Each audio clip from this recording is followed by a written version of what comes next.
Salut, c'est Victor Pérez et c'est parti pour mon interview hors limite pour le Masters.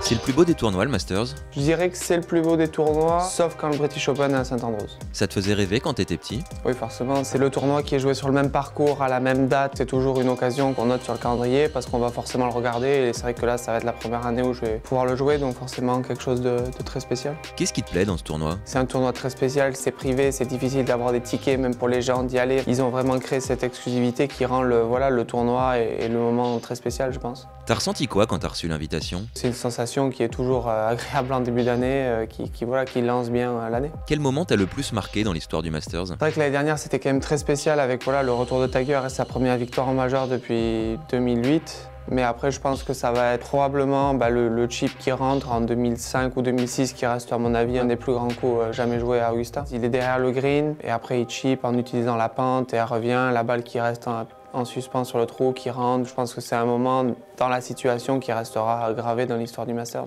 Tu faisais quoi quand Tiger a gagné l'année dernière? Comme toutes les années avant, un dimanche, j'étais chez moi en train de regarder le tournoi. Et t'as ressenti quoi quand il a gagné? C'était assez émouvant de voir moins 10 ans de up and down avec les blessures, tout ce qui s'est passé dans sa vie. C'est une belle leçon de se dire qu'il ne faut jamais abandonner. Qu'est-ce que tu penses du parcours d'Augusta? Si on a envie d'atteindre vraiment le top niveau mondial, il y a forcément des parcours qui nous iront mieux que d'autres, mais dans l'ensemble, je pense que les grands joueurs ont toujours réussi à trouver des manières de jouer chaque parcours. C'est quelque chose auquel il faut que j'essaie de m'adapter. Après, le parcours, non, je le connais de le regarder à la télé. Après, je ne sais pas du tout en termes des distances, des clubs à taper. J'ai une petite idée, mais ça reste très vague. Tu sais que t'es le 11e Français à jouer le Masters?